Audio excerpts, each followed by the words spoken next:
વડોદરા જિલ્લાના સિનોર તાલુકાના તેરસા ગામે વીજ કંપની એમજીવીસીએલની ગંભીર બેદરકારી સામે આવી છે. જ્યોતિ ગ્રામ લાઇનના એમબીસીસી કામ દરમિયાન 3 શ્રમિકોને વીજ કરંટ લાગ્યાની ઘટના બની છે.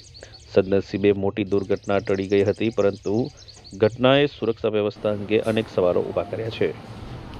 મળતી માહિતી મુજબ સિનોર તાલુકાના તેરસા ગામે કુક્સ એગ્રીકલ્ચર લાઇન ઉપર જ્યોતિગ્રામ લાઇનનું એમબીસીસી કામ ચાલી રહ્યું હતું.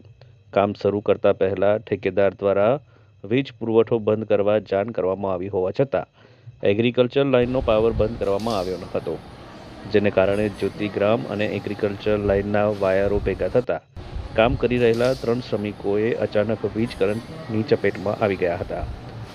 કરંટ લાગતા પુલ ઉપર કામ કરી રહેલા શ્રમિક નીચે પટકાયો હતો. જોકે નીચે માટી હોવાને કારણે તેઓ ગંભીર ભાંગફોડથી બચી ગયા હતા. સદનસીબે હાથમાંથી વાયર છૂટી જતા 3 શ્રમિકોનો આબાદ બચાવ થયો હોવાનું સામે આવ્યું છે. ઘટનામાં શ્રમિકોએ હાથ અને છાતીના ભાગે ઈજાઓ પહોંચી હોવાની માહિતી મળી રહી છે.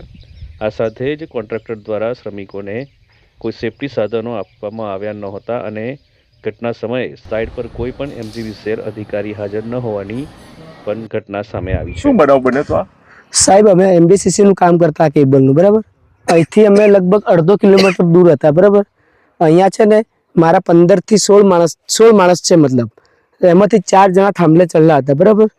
એમાંથી કરંટ આવ્યો, કઈથી આવ્યો તાત્કાલિક અમને નથી ખબર પડી, બરાબર.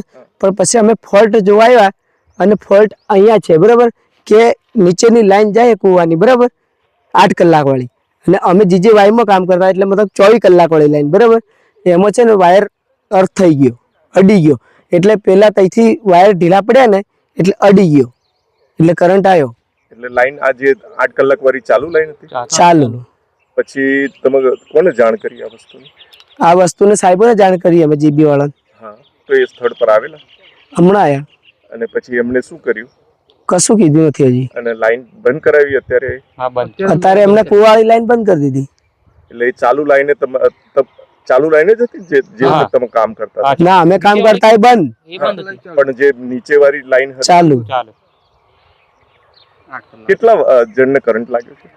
આમાં 3-4 જણને લાગ્યો ને સર. એક જણ હમણાં મોકલે છે કે